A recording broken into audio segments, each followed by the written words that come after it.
I'm Jeff St. Laurent with sellingcoaching.com, and today I'm going to teach you how to follow up with a real life example.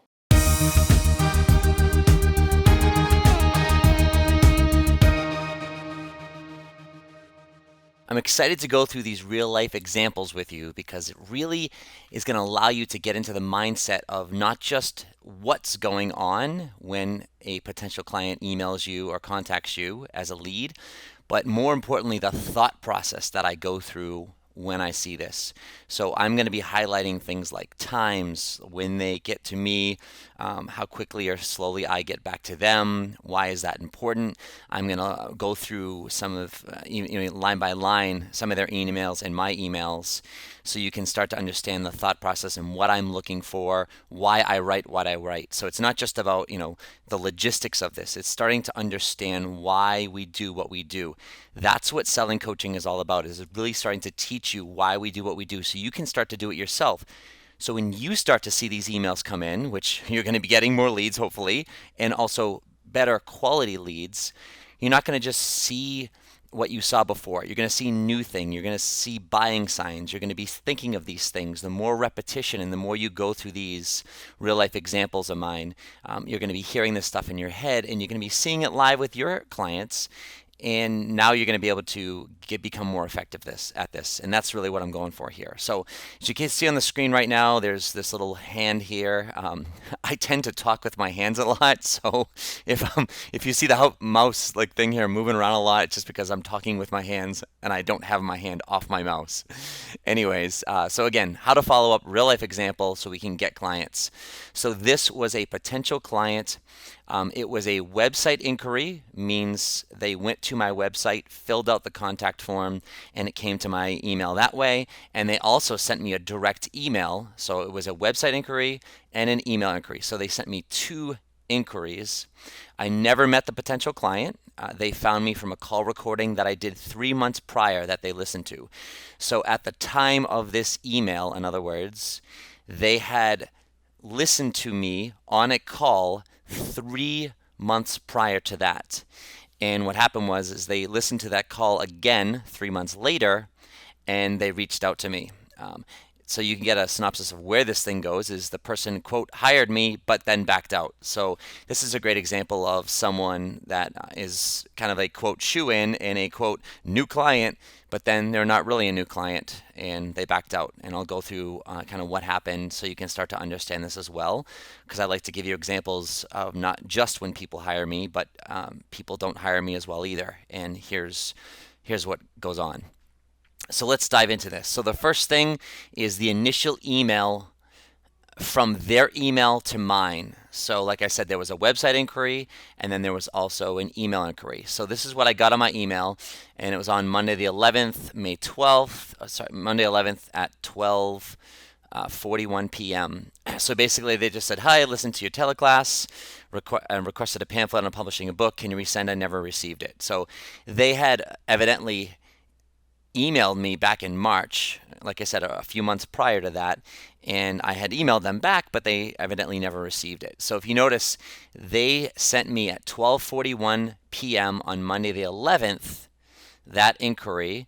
I at 1:36 p.m., so let's just say an hour later, same day, I email them back. And I basically say, hey, I apologize for not getting it. I'm glad you listened. Attached is the PDF to this email. Now, whenever someone has a general inquiry from, let's say, a call that I did or something that they heard, let's say online, and they're asking for like a resource or something like that, I'll always give them the resource, but I'll also always ask some questions, because I also know that this person could be a potential client. This person could also benefit from some of my products or services that they may or may not know about. And I also know that when people inquire via email or any source for that matter, is that they typically never, if never, I'll say it like that. So they typically never, if never, just come right out and say, hey, I want to hire you as a coach, or hey, I'm thinking about working with you, or hey, I'm really interested in your book. It doesn't mean it never happens. For the sake of conversation, though, let's just say it never happens. In other words, anytime you get an inquiry, you have to do the digging. You have to do the question asking in order to find out, is this a potential client? Is this a person that might be interested or a candidate for one of my products or services. So that's why whenever I do this, if you notice my email is short, it's simple, it's to the point. Hey, here's the PDF. I'm glad you reached out to me and listened to it. And then a couple questions, basically a question and a statement. I say, hey, what's your motivation for attending? So what was your motivation for attending the call or listening to it? And I'd love to hear more about your business. So I'm inviting an open dialogue. Some people will get back to you. Some people won't get back to you. I'm just trying to dig a little bit to find out more about this person. So that was, as I said, that was the first email inquiry. Now, the next step here is the initial email from my website. So around the same time, again, 12:43 p.m. Let me zoom out a little bit here. It says the initial email on the first page here, it came in at 12:41, and then I scroll to the next page, and this came in at 12:43. So let's zoom back in. So basically, at 12:43, a few minutes later, I got a contact through my website. Basically, here's this person's name, and it says reason for contacting TrueU, the name of my business at the time, complimentary session. So this person is now asking me for a complimentary session. So, hey, I'm a new IPEC coach, and I'm looking for a mentor coach. I'm also interested in publishing a book. So now, this is obviously a much bigger and more qualified lead. And also, as I said before, they almost never ask. Well, this is one of those cases where they do ask. This is the almost never part, right? So this is why I have to throw that almost in there. So what happened was they emailed me twice, once from my website and once from their email. One came in at 12:41 p.m. and the other one came in, like I said, at 12:43 p.m. I got back to them at 1:36. I emailed them back this PDF because I wanted to email that back to them. And then what it was, when I saw this other email that I went over here and I saw that they are looking for a complimentary session, I said, hey, you know what? I got to call them. So I called them up and I left them a message. Whenever someone asks you for something like this, a complimentary session, or hey, I'm interested in buying your book or your coaching services, those are strong buying signs. All right, like I said, they almost never happen, so we want to make sure that when they do happen, we're on top of it. In one of my videos, I say pick up the damn phone, and this is where people hide behind their computer. They'll just email back and forth. What I'm telling you here is in these situations, when you get strong buying signs, pick up the damn phone. So I picked up the phone and I called this person right away. I had their number. The number actually came to me in their contact information, so I had it. Obviously, I deleted that stuff out, and I called that person because I said, hey, you know what? They're definitely interested in a complimentary session. I need to qualify this person more to find out if they are really, truly ready for a coaching session or not. We got to qualify our coaching sessions. We don't want to just give things out just because people ask for it. We want to make sure that the timing is right and they have a big enough need that they want to do something about it now. So I call this person up, and as you can see, at 2:19 p.m., so I sent that other email a little sooner than this. Then I called them, and I said, hey, it's great to hear from you. I just called as well and left you a voicemail. I responded to your PDF inquiry as well. So that was the other email that I showed you earlier. I did send one when you originally requested it, but email is obviously not as reliable. So I basically kind of responded to the fact that, I did respond. So you're seeking a mentor coach. You're smart. You certainly have come to the right place. I would love to learn more about your motivation as to why you're looking to hire one and what you hope to accomplish by working with one. Love to hear as much detail as you care to share, and then we can look at setting up a complimentary session if the timing seems right for you. Looking forward to hearing back from you. So notice when I send this email back, once again, I'm short and sweet. This obviously is a more detailed response, but if you notice, I always break it up into small paragraphs, 1 to 2 sentences at the most, because I want to make sure it's easy to read, easy to follow. If they're using it, opening it on a mobile device, then I don't want them to scroll too much. So basically, this is it. Let's look at why I say what I said. So right here, this is the important part. So you're seeking a mentor coach, you're smart. I want to edify this person. Again, anything I say, it's not just like talking up to them because I'm sucking up to them. It's like, you're smart. I believe in mentor coaching, obviously. I do it myself, and I'm saying, hey, you're a smart person. So I'm edifying them as well. You've certainly come to the right place, and I'd love to learn about your motivation as to why you're looking to hire one and what you hope to accomplish. So in this sentence, I'm basically saying, hey, you've come to the right place. It's so important that we show our potential clients confidence in ourselves as, hey, you've come to the right place. It's me basically saying, hey, I can be that mentor coach for you. And now I want to learn more about your motivation. Why are you looking for one? I want to hear this. So this is where I begin to show them that I basically want to qualify them and say, prove to me your motivation and show me what your motivation is and what you're hoping to accomplish. I want to start to learn more about this person. This also shows our curiosity and our interest in them. And I say, hey, love to hear as much detail as you care to share. And then we can look to set up a complimentary session if the timing seems right for you. So I'm trying to give this person the sense that it's like, hey, spare no details because I want to learn. And basically I'm saying, hey, if the timing seems right, or if the need is strong enough, then we could set up a complimentary session. I don't want to come across desperate. I don't want to come across that, hey, I'll just set this up. I'm basically saying, share all this information and maybe we can see if we can go from there. And I say, looking forward to hearing back from you. So now, this is around 2 o'clock on Monday. They respond back at 4:15 p.m. Short and sweet. Hey, Jeff, thanks for contacting me immediately with an exclamation mark. Again, I always look for those signs of punctuation. It begins to show, gauges interest. I do want to set up time to talk with you. I'm available this afternoon if you still happen to be close and are free, or else we can arrange another time. Again, thanks, potential client. So when I got this, what do you think I did? Did I write an email back? No, I picked up the damn phone. I picked up the phone immediately. Again, I called them right back as soon as I got that email and I talked to them. They didn't send me all this detail, but if you notice what they said is, hey, I'm available this afternoon if you happen to be close and free. Basically, I'm hearing this person say is like, I don't want to spend the time and write all this stuff via email. It's like, I want to talk to you. Some people will write it out via email. Some people would rather talk on the phone. This is so important to understand is that, before I will give out a complimentary session, I qualify the person, as I say. But qualifying the person, I can do it via email. I can do it in a back and forth exchange via email, which in this email, my initial response to them, I'm basically saying, give me as much detail as you care to share. Again, that could take place via email. But I'm also recognizing that this may take place via the phone. So this is before a complimentary session. If it's possible, and it's also can be desired at some point, is I will pick up the phone and I will talk to that person. And I want this conversation to be roughly, let's say, 10 to 20 minutes, ideally not longer. I don't necessarily want to put a timestamp on it because, if it takes longer to qualify the person, that's fine. But this conversation back and forth via email is really for you to understand, how strong is this person's need? In other words, what's their motivation?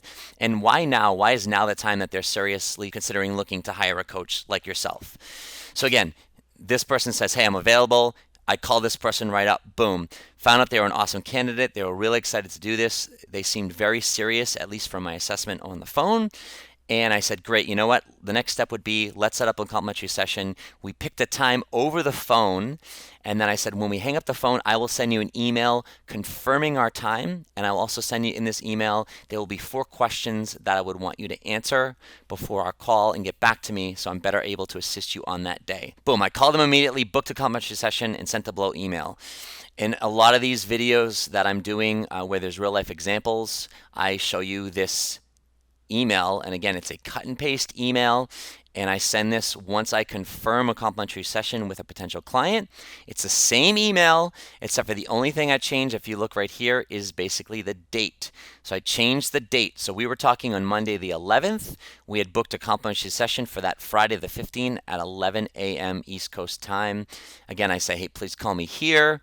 Block off the appropriate time. It's bolded, it's italic, it's underlined. And then I say basically, in order to have our call and I'm better able to assist you and we get the most from our session, please answer the 4 questions and get them to me before our call. And again, these are similar questions that I'll be asking this person before we book the complimentary session, well, like I said, via email or on the phone to, again, qualify them. And it's reiterating, but it's them getting clarity on it. The more times you ask the person even the same question, those of you that have done coaching on the phone, you can ask the same question again, and the more they answer it, the clearer they get and the more concise they get. So it's these questions here that they will send to me before my call. and I urge you to do the same. This way it gives you an idea of their motivation, what they hope to achieve by the end, if they've ever worked with a coach before. Again, this shows, do they believe in investing their money, their hard-earned money, in something like what we do? And then again, the key questions down here: if you see value in our time together, would you consider me hiring as your coach? If so, why is now the right timing for coaching? Again, need and timing, need and timing. I'm basically saying, if you see value, would you hire me? Yes or no? It's a straightforward question, and it's a trial close. You want to see people saying, yeah, I'd love to hire you if I see value, and now's the right time because, and then again, they're going to elaborate on what they write here on their motivation, and it's going to be a really big clue and an indicator as to where this person is in this experience. So I booked the complimentary session, I sent them this email, and then they got back to me at 5 o'clock. So you can see right here at 5:06. So we spoke on the phone prior to that. I sent the email. They got right back to me. Thank you so much. Here's my website. Again, the only thing I edit in these emails are just personal information that identifies the client. So here's my email. They sent me their website so you get an idea who I am. They also sent me their LinkedIn information, and I'll think about and answer those questions ASAP. Thanks again, potential client. So that was great. They sent that at 5 o'clock, 5 p.m. If you notice, basically the next morning when I got back into my office, I wrote, awesome, I'll look through it before our call Friday. I look forward to your answers. So again, I'll look through your website, basically I was saying, and I'll look forward to your answers before our call. So a quick recap, the original inquiry came in on Monday, May 11th at 2:41 p.m., booked the complimentary session as of 4:15 p.m. So basically 3.5 hours worth of time. Boom, I took a lead, qualified the lead, created a great conversation, and booked a complimentary session. This is a great example of why time is so important. Stuff happens quick. When the timing is now and the need is now, stuff happens. When someone emails you, when someone calls you, if they call you, fantastic. But when they give you those buying signs and they're asking, or they're even just sending you a general email where they're just, asking some general questions, and you kind of, go a little deeper and pry a little more and be a little bit curious and find out, what they're looking for, what's going on in their world right now, where they might be looking for this. Ask questions like, hey, have you ever considered working with a coach? And you find out they're a potential candidate. Timing is everything. If you notice, that's why I really focus on these timestamps. So now watch this. We booked the complimentary session on Monday at about 4:15 p.m. Now, the complimentary session was scheduled for Friday morning at 11 a.m. Let's look at the next email. So I didn't hear from them all week because wouldn't expect to. I would expect to hear those answers at some point before our call. But on Thursday at 7:56 p.m., so I'm ending the day of my business, or I look at my schedules the next day. Whenever I have a complimentary session, especially if I've booked it more than a day or two in advance, I will always email that client the morning of and or the day before, towards the end of the day, to remind them of our call and anything that they need to be reminded of. So I wrote them at 7:56 p.m. on Thursday, the day before our complimentary session. Very excited for our call tomorrow at 11 a.m. Eastern time. So again, I reiterate the time, and I always, again, put EST or whatever time zone you're in, because it's so important that we're on the same page time zone wise. Once again, please call. Here's my number, and send me the answers to those 4 questions prior to our call. Hope you're feeling better. And again, I referenced that because they weren't feeling well originally when we had spoken. So those are things. So I get a little bit personal. I remind them of the time, and I remind them they have to give me those 4 questions, and I remind them of the number, short and sweet. So on Friday morning at 6:34 a.m., they wrote me, basically, I'll call you at 11. I'm still not feeling well, but they say I should be well enough for the call. Looking forward to it. 6:34 a.m., they got that. I did not get the questions, the 4 questions that I had requested that they send to me. Now, normally, that's not a good sign when someone doesn't do something like that. But again, I wasn't not going to have the call because it was a very qualified lead from our conversation and our interaction. Again, those 4 questions are just something that we want to get because it gives us a little bit more detail, and it gives us a little bit more insight in terms of the timing and the need. Bottom line, the call was awesome. It was a fantastic complimentary session. At the end of the call, they basically even came out and said, listen, I'm really excited. I want to hire you. Can you tell me about the details? That's usually rare at the end of a complimentary session where they'll ask to hire you. Usually it's me going into the close and saying, hey, at this point, can you see us working together? Can you see you working with me as your coach? At this point, do you see the value in working with me as your coach? At this point, do you see the value in hiring me as your coach? I will ask them those questions before I close because I want to hear what they say. This person actually came right out and said, hey, listen, Jeff, I love this. This is fantastic. I know you can assist me. I want to hire you. Tell me what it takes. So I went through everything. They decided, hey, I want to pay in full. I want to use a credit card. And they said, I just want to discuss this with my husband so he's involved and supportive. So at this point, as I will always ask for someone to pay in full at the end of the call, I will, on certain situations, allow people to break up the payments because I never want money to come in the way of us working together because I know the timing is now. When the value is there, we've got to do it.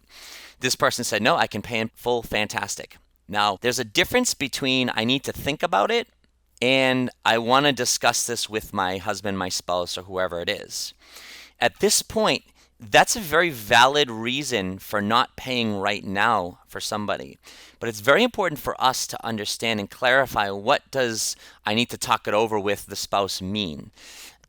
Does it mean that, hey, I've already decided and I want to do this, but out of courtesy to my spouse, I'm investing a decent amount of money, so I just want to kind of let them know I want to run it by them so they're not just like, hey, what's this, $1,800 or $2,000 charge on my credit card that you didn't tell me about? You want to honor that and understand, is this what they're looking to discuss with them? Or are they asking their spouse? Are they saying, hey, can I hire a coach? Do we have enough money? Can I spend this money? There's a big difference between, hey, I'm just kind of letting my spouse know I'm doing this so they can feel involved and supportive, or am I going to be asking them because I don't know if they're going to be too cool about me spending this money? So we want to understand that and ask that. This is the situation where, no, I know he'll be supportive, and I just want to make him aware that I'll be doing this. I know he really wants me to grow my business, and he's aware that we're talking today. If that wasn't the case, I would ask the question. I'm like, hey, I perfectly understand that you want to talk this over with your spouse. I agree. I would want to do the same thing. And then I would say something like, so that I understand where you're at. Is this something where you're going to kind of run it by him just to let him know that he's on the same page and you're making him aware of it? Or is this something that he's going to be involved in the decision or not? So I would ask something like that. So to understand and clarify, where is this person, and are you already decided, or are they going to be deciding for you? So that helped out a little bit more. She's like, no, I just want to talk to him. I want to decide which card we want to put it on, and I will let you know early next week or by the end of the weekend. And I said, fantastic. So that was Friday. On Saturday, May 16th, 8:38 in the morning. So basically, the next day came up 8 in the morning. She wrote, hey, Jeff, my husband's supportive of this decision to grow my business, but I'm going to ask you for a couple more days to think about exactly what I want to do with the investment. I'm interviewing another coach as well. You did your job so well that you inspired me to look at this more broadly and to think about what I want to put my energy into.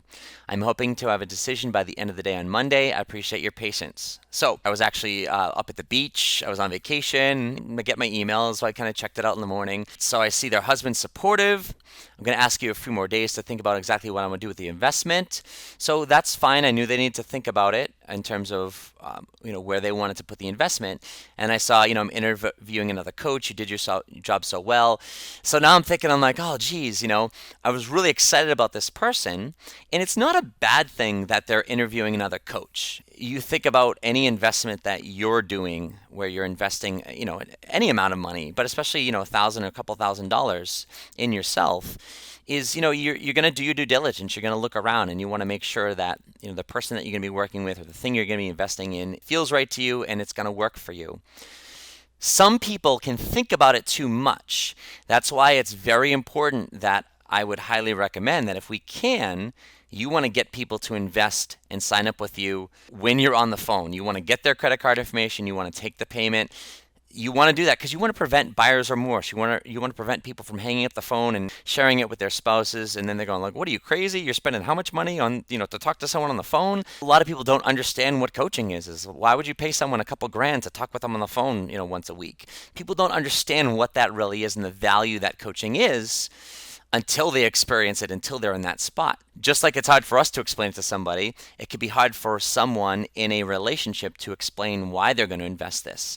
That's why when they're ready to go, you want to get their information over the phone. However, as such in this example and other ones, it doesn't always happen. So that's why it's important to make sure you leave the call with a defined follow-up plan so you know what's going to happen. Typically, the follow-up plan is they're going to be thinking about what they need to think about.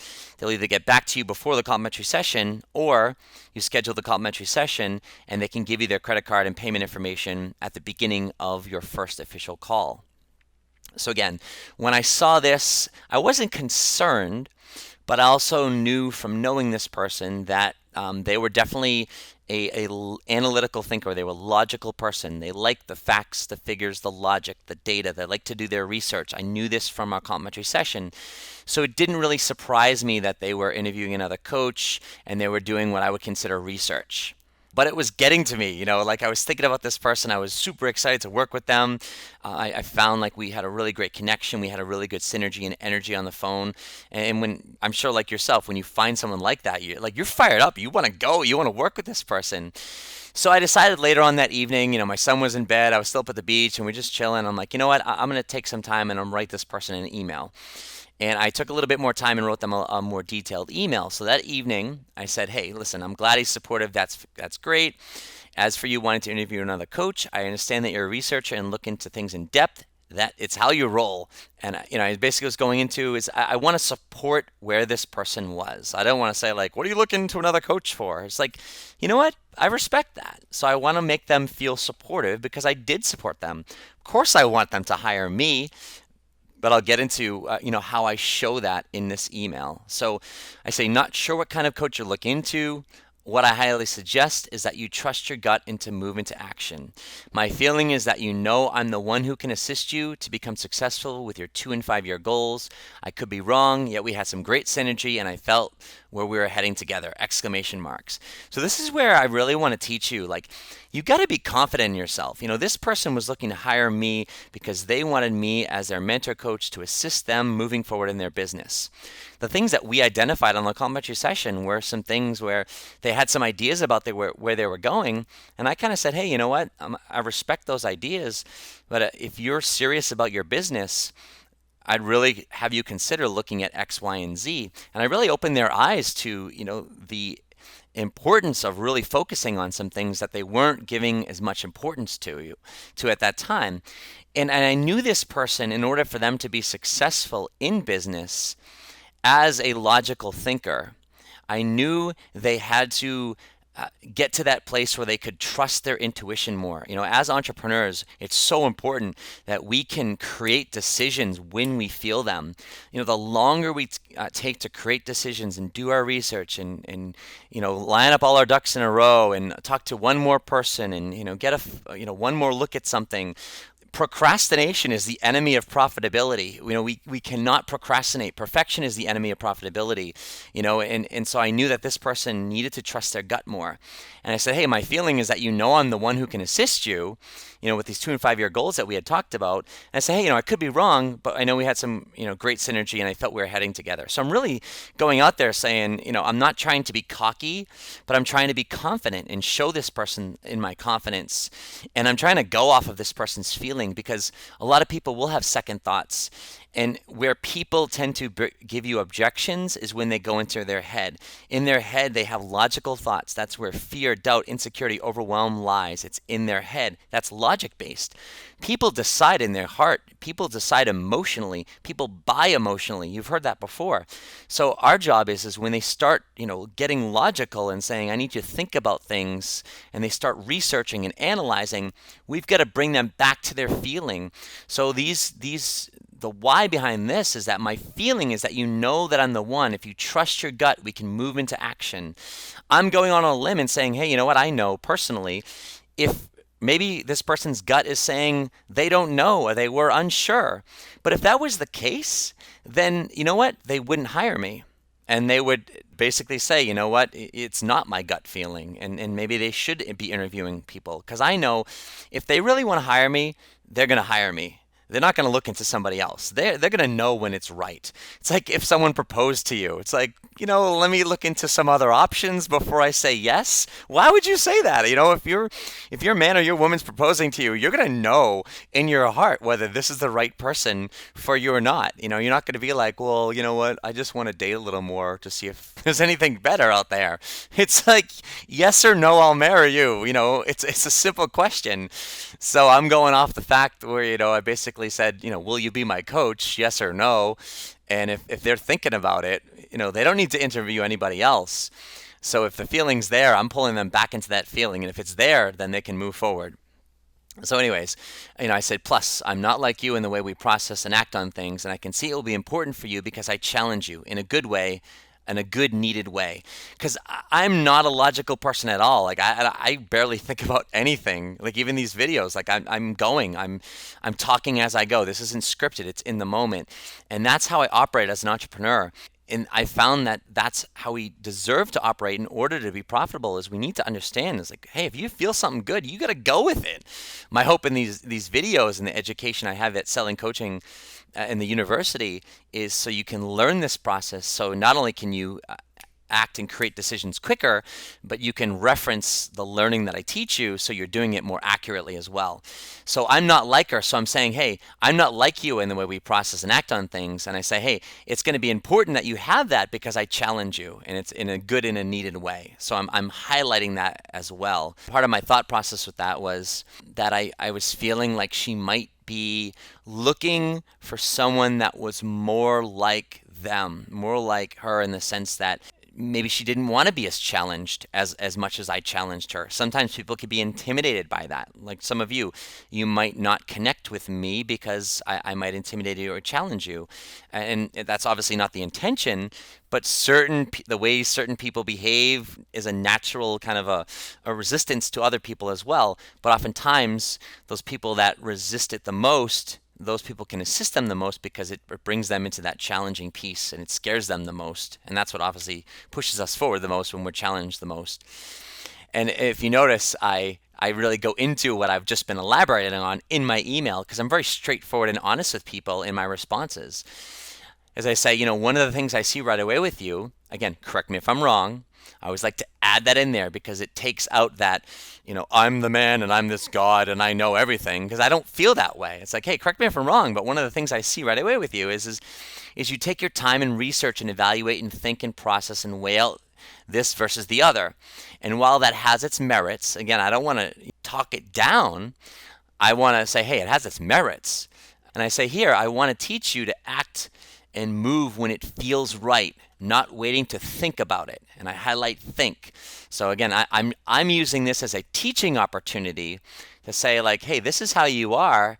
And while it has its merits, I want to teach you how to operate more in that using your intuition more. I say to be a successful entrepreneur, you must decide now and act now. Money likes speed. Results love now action. Most people take too long to, quote, prep too much and look at too many options and end up more confused and delaying action.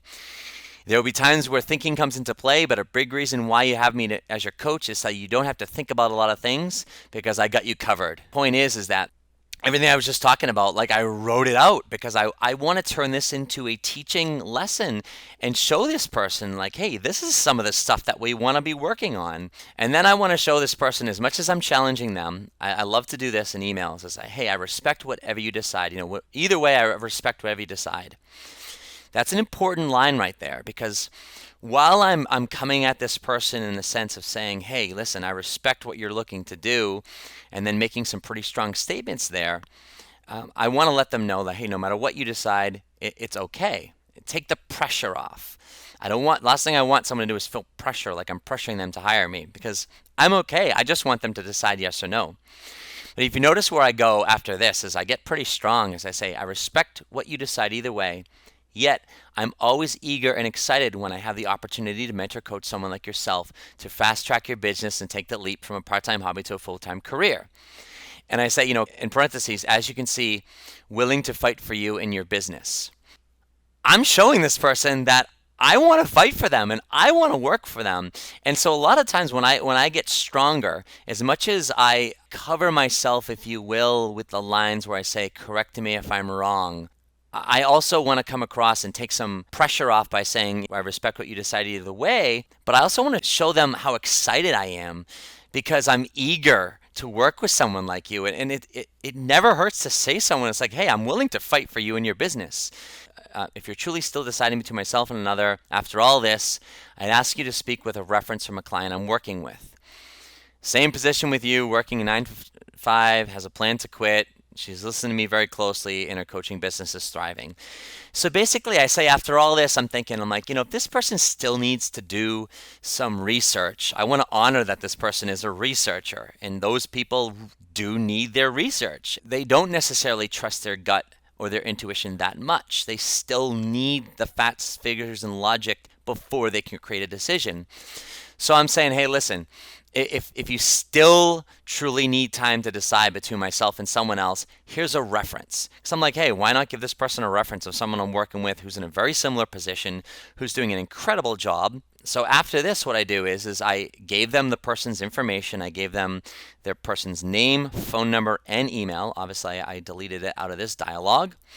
And I said, hey, it'd be worth a call if you still need more data. And I just LOL. I like to kind of joke around a little bit and keep the feel of the conversation light. And I say, I look forward to hearing from you. Enjoy the rest of your weekend. Again, that was Saturday evening at 10 p.m. that I sent that. Monday comes along and I hadn't heard anything back from this person, and nor did I expect to necessarily hear anything from this person because I said, I will let you know my decision by Monday evening. But this is 11 in the morning, and so this is where I want to teach you, you get in that spot where, do I follow up? Do I not follow up? And, this is a situation where it's like, you know what? I want to show this person that I've been thinking about them. I want to show this person about that I have ideas, that I'm eager, and that I'm giving them value. And I'm like, the worst I'm going to get is a no, right? The worst that's going to come back is this person's going to, hey, you know what? I decided to hire the other person, or I decided I'm not going to hire a coach at all. So that's the worst case scenario. As of now, I don't really have this client. So I'm like, I want to just show this person that I'm going to fight for them. So, at almost 11 o'clock in the morning on Monday, I say, hey, been thinking about you and your book and have some interesting ideas on how it will help you leverage and grow your business based on what we spoke about once we nail down a few things. Can't wait to read what you write about based on what we spoke in our last call. And I also love to get a better idea of your timeframes on when you'd like to get your book published.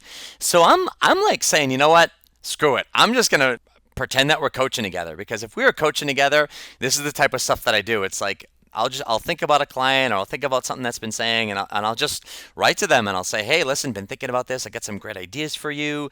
Give me an idea of what you've been writing about. Give me some time frames. I like to engage with my clients, even if they're not proactively engaging with me between sessions. So I'm like, you know what? I'm going to show this person what I do. I'm going to show them the value of working with me, because you know what? I also know people don't do this stuff. I also know coaches don't do this stuff. Hopefully you'll start doing this stuff because you're learning it from me. But this is what builds value in coaching, is not just, sitting distant from them for, a week between calls. Hopefully they'll reach out to you, but oftentimes with clients, I'll just proactively reach out and say, hey, been thinking about you. So I'm showing that stuff. Hey, I'm saying, hey, I've got ideas and give me some time frames. Basically, just want to make sure I help you understand why we are writing it. So all very exciting stuff. My head is spinning, and I'm sure yours is too, LOL. If you notice, that email has nothing about, hey, I'm looking forward to hearing from you about your decision. It says nothing about, have you decided yet? Are you going to hire me? I'm not acting like that at all. I know that's out there, but I'm going out there saying basically, look, hey, listen, I'm working for you already. You haven't technically hired me yet, but I'm working for you already. I've got these ideas, my head's spinning. I'm showing this person my excitement and everything like that. So that was on Monday, the same day at 8:50 p.m., so that evening. Thank you for thinking about me and my book. I'd like to talk to you on the phone about my decision, but it's late in the evening. I'll call you in the morning from my office and to see if I can reach you. Thank you. So this is interesting because most people, if they hire me, they'll basically say like, hey, listen, I want to hire you. We got our next session already scheduled, so they didn't have to, schedule anything with me. They could have just said, hey, you know what, Jeff, I decided I'm going to go with you. I'm looking forward to our call, and go from there. So they basically say, listen, I want to talk to you on the phone about my decision. So I'm thinking, I'm like, is this person breaking up with me?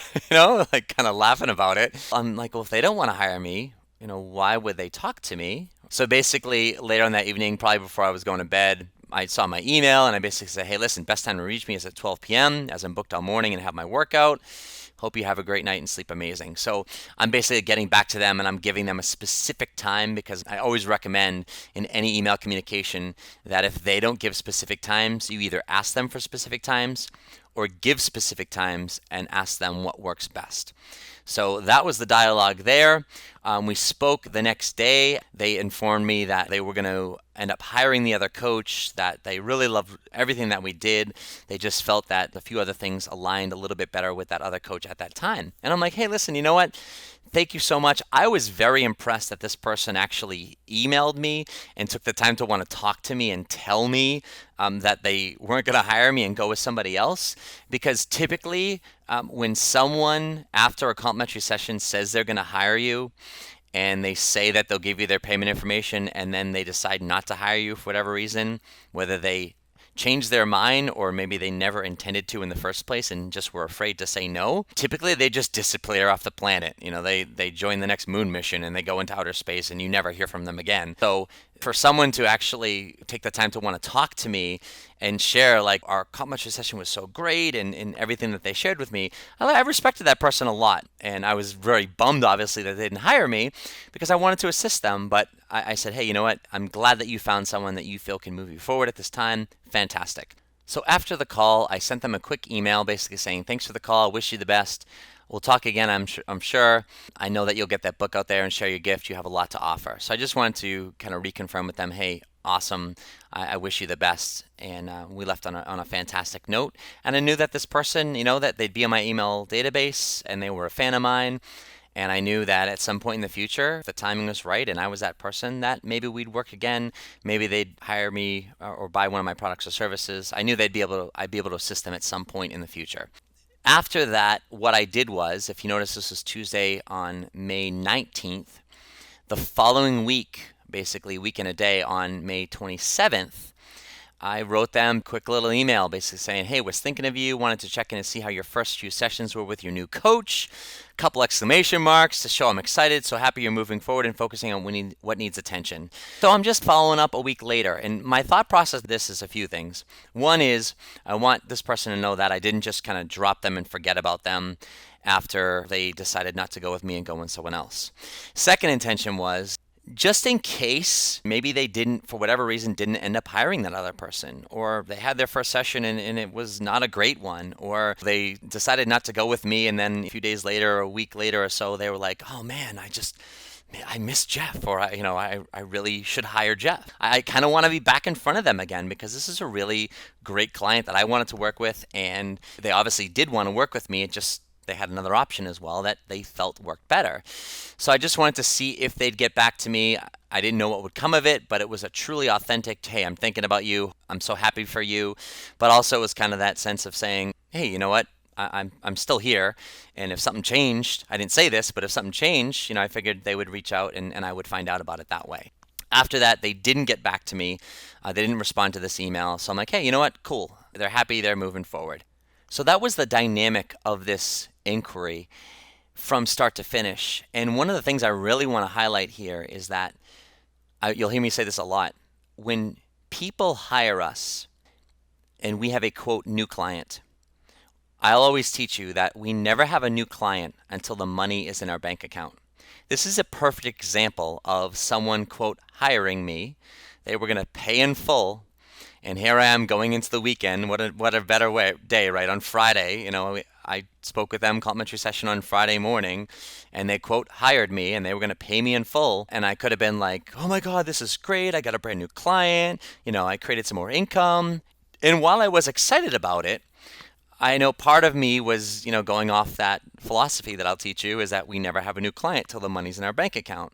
So there's a huge part of me that wasn't really celebrating yet because I'm like, you know what? When I speak with this person next Friday and they give me their credit card information and I run their card and it successfully, authorizes and the money's in my account, then I'll be really happy that I got a new client. But until then, I'm just excited that I still have a really good potential client that said they would hire me. That's kind of my mindset going into the weekend. What this does is it gets us to the place of understanding that we don't get too bought into the quote new client syndrome of I've got new clients, I've got new clients. Wait, no, you don't have a new client until they pay you. And that's when you have a new client. So I really want to focus on that because if I had gone into my weekend thinking, oh, I got a brand new client and okay, I've got this income coming in and then, where your bills are, your expenses are, and, probably where that money's going to go, whether it's budgets or savings or whatever, you've kind of have already spent that money in terms of where it's going and knowing that you have that revenue and you get really kind of wrapped up in that and the excitement of it.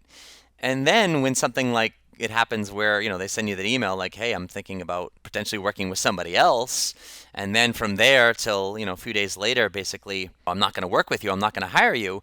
Like, that's depressing. That's sad. It's like that can ruin your whole weekend. You get that email on a Saturday, you're up at the beach and you're on vacation and it's just like, oh, it can consume you. That's why I really want to teach you not to buy into, that you've got a new client and get all excited about it. Don't take everything for granted and stop, just rest and sit back. If you notice, a lot of the emails that I went through is I was working and I was showing that person the value. And in the email I sent on that Saturday morning where I was talking about how they're understanding them and they're an analytical thinker and they like to do their research and how I'm different from that and I challenge them and all those things that I went over. I'm working still because I know in the back of my mind that I'm like, yeah, this person's a great candidate and they said they want to hire me, but you know what, they're not really my client yet till they pay me and they've committed to this process. So the interesting thing is that this is on May 27th that I followed up again. So just recently, actually as of this recording, like a few weeks ago, I sent out an email to my database, which obviously this person was on, basically sharing that I'm going to be, doing some new exciting things. And so almost 2 months later, this is the cool part, I get an email Friday, July 10th. They got my automatic email from my distribution list. And they say, thanks for keeping me on your distribution list. I look forward to seeing your site. Basically, I was saying, I'm launching a new site. And they wrote, I'm doing a lot, but I'm sure I'd be doing more if I were working with you now. Sigh. So I get this. And it's like an email, from like your fiance that you proposed to, that said no, like, will you marry me? And they said no, and there was somebody else. And it's like them saying, it's like, yeah, you know what, I'm kind of happy, but I'd be a lot happier if I were with you. I'm trying to like make a parallel here. So I'm thinking, I'm like, oh, what does that mean? Like, this is a potential buying sign. Like, you don't know what this means. So if you notice, look at, I got this at 1:46 p.m. on Friday. Same day at 1:59 p.m. So what's that, 13 minutes later? I wrote, you bet, I'm very excited too, thanks. So again, I comment on, what I'm doing and share that person's excitement as well. And then I'm like, hey, what's the sigh for? With, a bunch of exclamation marks. Do you want to do more? Talk to me. So this is a very important email. I didn't go on and on and on and write. It's a quick email. It's a quick response time-wise. But what's the sigh for? It's like big question marks. I'm like basically saying, hey, like, tell me about this. If you notice, I say, do you want to do more? This is a very important question because up here, they say, I'm sure I would be doing more if I were working with you.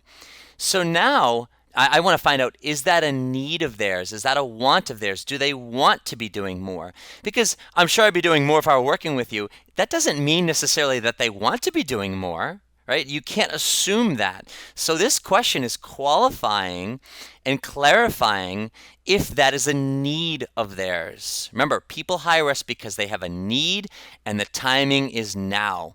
So this is a potential need. I don't want to assume that. That's why I'm saying this over and over again. I want you to understand we've got to clarify this stuff.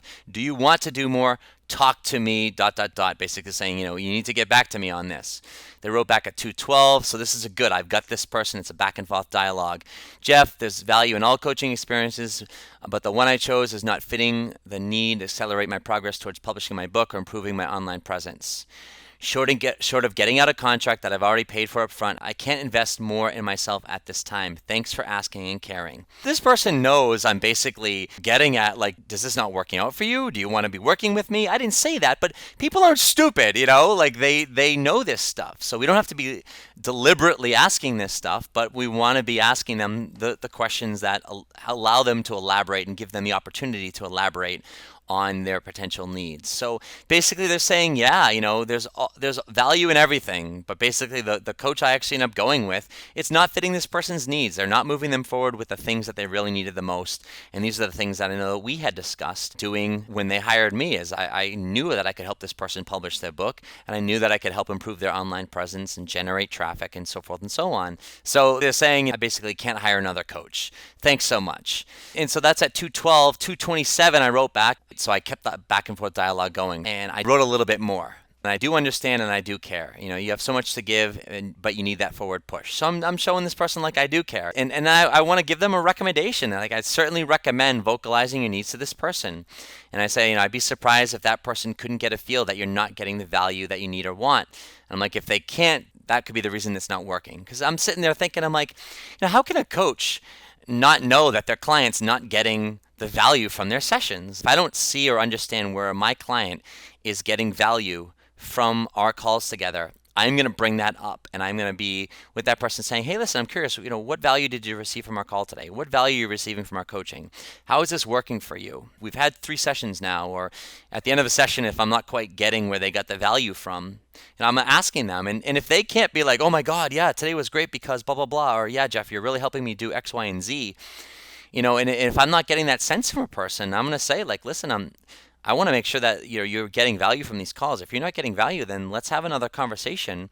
I'll have another session with them. It'll be on the house and say, hey, listen, let's reevaluate where we are, because I'm not going to have you do these calls and not get value from it, because people invest their valuable time and valuable money in what we do. So it's important that we are on top of that stuff. And I say, hey, speak up, and you don't know what's going to happen. And I say, if I get a sense a client's not getting value, I ask, because it's a vital part of coaching, is always knowing where the client's value is coming from. And again, all this is doing is sharing what I recommend with this person. I'm not getting this person to try and hire me, because I know that they can't. They've already told me that. And I'm also showing them, like, hey, you know what? This is what I do with people. So I'm reassuring this person, if this person ever decides to work with me, this will never happen, because this is what I do with people. And I say, go after it. Keep me in the loop. I'd love to hear more. If the timing's right, I'd love to work with you, because there's never harm in actually sharing that and being, very black and white about that. But in the meantime, I say, I'd really be pushing for you to get your spending under control. With income you and your husband have, you could be setting a nice transition fund for when you want to take that leap from your job. It requires discipline and communication. Right here, this came from our complimentary session, and I remember that stuff. Not only do I take notes, but I keep my clientele number low enough where I remember stuff about people. And so I'm giving this person a tip, is, they inform me that they both earned a decent amount of income, but they're spending the majority of their income. I know that this person had a 2 to 3 year plan to quit their job and become a full-time coach. And one of the things I'll always teach you is that you've got to be saving money. Like, you want to create that transition fund. You can grab a line of credit, or you can use money that you've already saved. But what I recommend is having those things in addition. Create a transition fund, especially if you're earning decent money. Get your spending under control and create that. And so I was reminding this person of that, trying to give them value in just this email communication, because again, you never know what can come from it. Deep down inside, my best case scenario, this person would come back to me and be like, you know what? I regret not working with you. You know what? I'm going to hire you. I want to work with you. And so I'm delivering value in it, but I'm doing it in a way where ideally this person doesn't feel pressure and kind of leaving the ball in their court. I wrote this at 2:27 p.m. And then the same day, 2:32 p.m. Thanks, Jeff. I'll definitely speak up. You're so right about the spending. We can really do savings for the future. I need to do that. Thanks for the reminder and the encouragement. And that was the final transaction from there. So basically, it's like, hey, you know what? Thanks so much for reminding me. Thanks so much. I'll definitely speak up. So, you know what? I help this person. And that's the bottom line is why I do what I do is I want to be a part of people's successes, and I want to be a facilitator in moving them forward. And no matter what, whether this person hires me in the future or never, it doesn't matter, because I know that I added value to their life and moved them forward in whatever direction it was.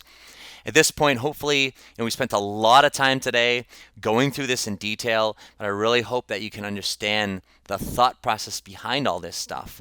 And I want you to start to look through it in what you're doing and your emails, because it's these things that not only that they will write to you that we want to elaborate on and clarify, but it's not just what we write as well, but it's the intention behind what we're writing. It's why we do what we do.